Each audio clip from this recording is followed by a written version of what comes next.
Stand at the edge of any beach and look at the water. At some point, your mind draws an invisible line. Everything up to that line belongs to somebody. Past it, you assume, is just more of the same. But the real answer is far stranger than that. Most of the ocean belongs to no one. Not one country, not one company, not even the United Nations, not really. 2/3 of this planet's surface exists in a legal category, with no real equivalent anywhere else on Earth. People call it the high seas. Beneath it lies an even stranger zone. One officials simply call the area. Nobody owns the area. By international law, nobody ever can. How does a space that large end up belonging to nobody at all? In 1609, a Dutch lawyer named Hugo Grotius argued the ocean could never truly belong to any nation. It was too vast, too wild, too constantly moving to be fenced in the way land could be. You can plant a flag in soil and make it stay. You cannot plant a flag in water. An English scholar named John Selden fired back with the opposite argument, insisting the sea could be owned and divided just like territory on land. For 300 years, empires argued over who was right, while pirates and traders quietly exploited the gaps in between.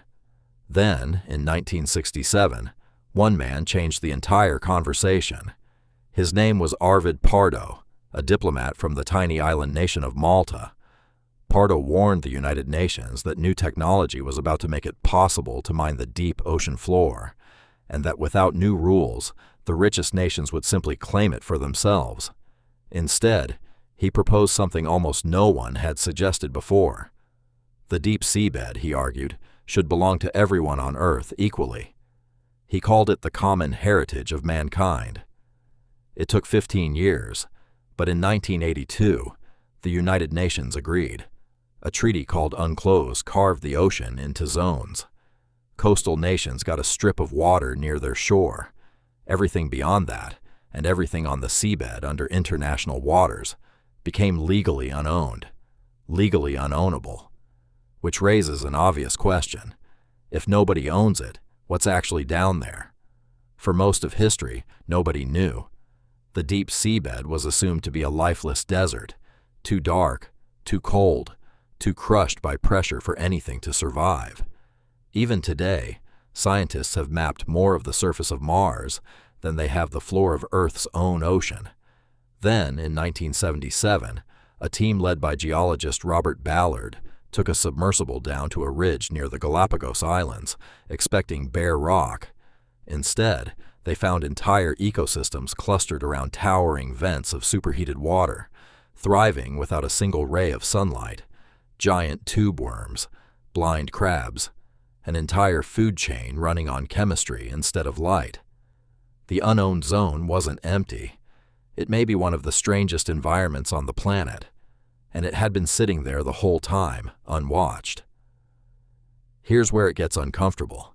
That same seabed is scattered with rocks packed with cobalt, nickel, and manganese, exactly the metals modern batteries need. So even though no nation can legally claim this territory, mining companies are already racing to map it out before the rules are even finished. A zone designed to belong to everyone is quietly being carved up by whoever moves first.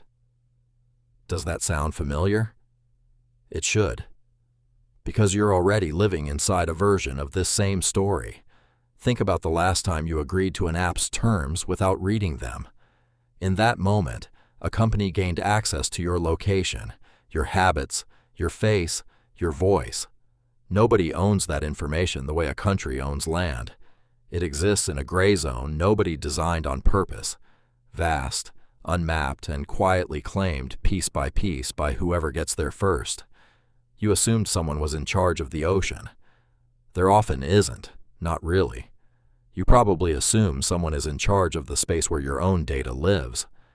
There often isn't there either. So the next time you stand at the edge of any coastline and look out at the water, look a little closer at what you're actually seeing. Not somebody else's territory, not empty space either. You're looking at one of the last places on Earth technically owned by everyone. which in practice usually just means it's owned by whoever gets there first.